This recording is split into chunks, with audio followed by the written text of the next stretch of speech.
रूस और यूक्रेन के बीच छिड़ी जंग अभी भी जारी है। आपको बता दें कि रुका है तो बस उन छात्रों का भविष्य जो यूक्रेन से लौट कर आए हैं। आलम यह है कि एक साल पूरा हो जाने के बावजूद स्थिति सुधरने की बजाय बद से बदतर होती हुई नजर आ रही है।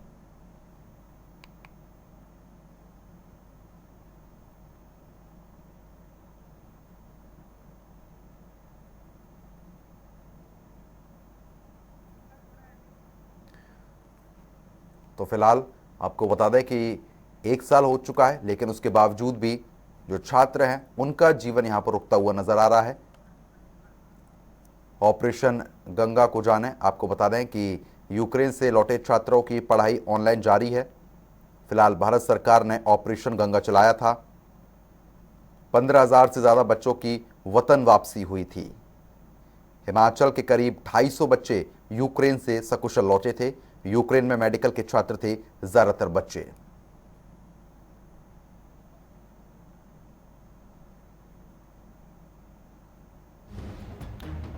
तो वहीं हिमाचल प्रदेश का विशेष डेस्क किया था स्थापित।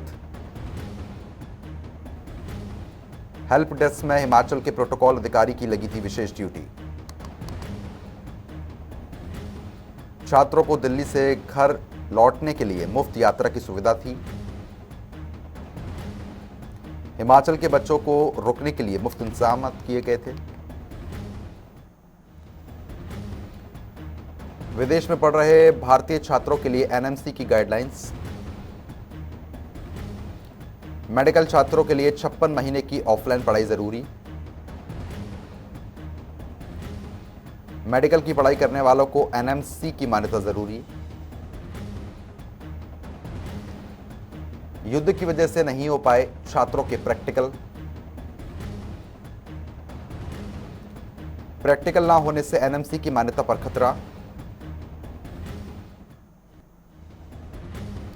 ऑपरेशन गंगा, प्रैक्टिकल ना होने से एनएमसी की मान्यता पर खतरा है। 15,000 से ज्यादा बच्चों की वतन वापसी।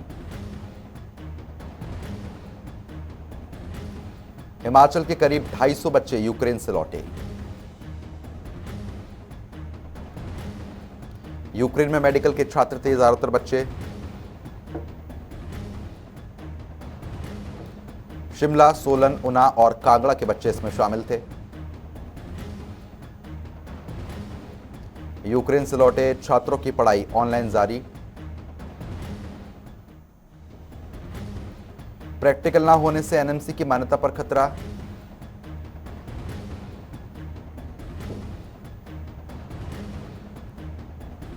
पंद्रह 15,000 से ज्यादा बच्चों की वतन वापसी हुई है।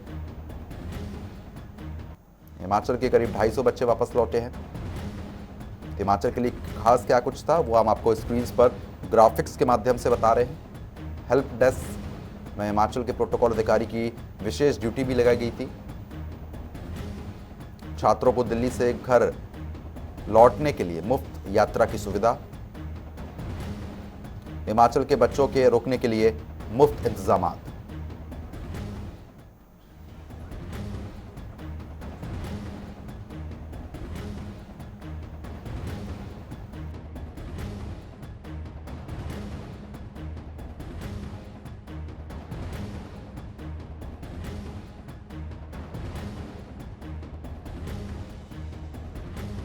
और इसी बीच आपको बता दें कि एक साल पूरा ज़रूर हो चुका है, लेकिन अभी भी समस्या लगातार बरकरार है। और इसी बीच श्रीकांत जो छात्र हैं वो हमारे साथ जुड़ चुके हैं। पूरा मंजर उन्होंने भी देखा है, वो भी अपनी आप बीती सुनाएंगे। श्रीकांत, आपका बहुत बहुत स्वागत है जनता टीवी पर।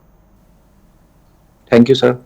श्रीकांत, जिस तरीके से रूस और यूक्रेन के युद्ध को लगभग एक साल पूरा होता हुआ नजर आ रहा है और अभी भी वो युद्ध जारी है, लेकिन सबसे ज्यादा जो भारतीय छात्र हैं उनके सामने संकट एक खड़ा हो गया है कि अब पढ़ाई कैसे हो। ऑफलाइन पढ़ाई जरूर देखने को मिल रही है, लेकिन एनएमसी की जो मान्यता है उस पर भी खतरा मंडरा रहा है। क्या कुछ कहना चाहेंगे? सर, मेन प्रॉब्लम दिक्कत यही आ रही है क्योंकि इंडियन गवर्नमेंट और एनएमसी की तरफ से यही बोला गया है कि अगर आप ऑनलाइन क्लासेस करते हैं तो डिग्री इनवैलिड है। इसीलिए हम जो बच्चे हैं वो वापस भी आ रहे हैं। ये देखा भी गया है कि बहुत से बच्चे बाया अदर कंट्री लाइक मोल्दोवा या पोलैंड उसके थ्रू एंट्री कर रहे हैं क्योंकि यूक्रेनियन एयर स्पेस तो बंद है। हम भी यहाँ पे अक्टूबर में आए हुए हैं। अक्टूबर से हम यहीं पे हैं क्योंकि हमें ऑफलाइन स्टडी अपनी कंटिन्यू करनी थी। हमारे पास कोई ऑप्शन बचा नहीं है इसके अलावा। बिल्कुल, लेकिन जिस तरीके से ऑपरेशन गंगा जो सरकार के द्वारा चलाया गया था, उससे कितनी सहायता हुई है वहां के बच्चों को? सर उस टाइम तो काफी मदद मिली हमें, गवर्नमेंट ने बहुत अच्छा काम किया हमें यहाँ से निकालने का उस टाइम, क्योंकि चीजें बहुत पैनिक थे यहाँ के, क्योंकि कंडीशन हमारे लिए बहुत नहीं थी, ऐसा हमने कभी देखा नहीं था। जी। तो उस टाइम तो गवर्नमेंट ने काफी हेल्प की, लेकिन वापस जाने के बाद कुछ ऐसा हुआ नहीं, ऐसा कोई निर्णायक कदम नहीं उठाया गया जो हमारी हेल्प की जा सके, जिसकी वजह से तो हमें मजबूरन वापस आना पड़ा, क्योंकि हमारे पास और कोई ऑप्शन था नहीं, वापस आने के अलावा हमारे पास कोई ऑप्शन नहीं था। बिल्कुल, लेकिन जो स्थिति बनी हुई थी ऐसे में वापस आना भी ज़रूरी था। कहीं न कहीं जो आपके परिजन हैं वो भी ज़रूर परेशान रहे होंगे, क्योंकि संपर्क नहीं हो पा रहा था। कई दिन हमने ऐसे भी देखे हैं जहाँ पर भूखा रहना पड़ा था छात्र छात्राओं को। वो मंजर अगर एक बार आप हमको बताएं, दर्शकों को बताएं। सर उस टाइम ऐसा हुआ कि सुबह यहाँ पे अटैक हुए, तो हमें तो गवर्नमेंट की तरफ से और हमारी जो यूनिवर्सिटी थी वो इंस्ट्रक्शन दिए गए कि जहाँ है आप वहाँ रहिए, आपके लिए कुछ ना कुछ किया जाएगा, और आपको जैसे भी बताया जाए आप वैसे निकले बॉर्डर के लिए।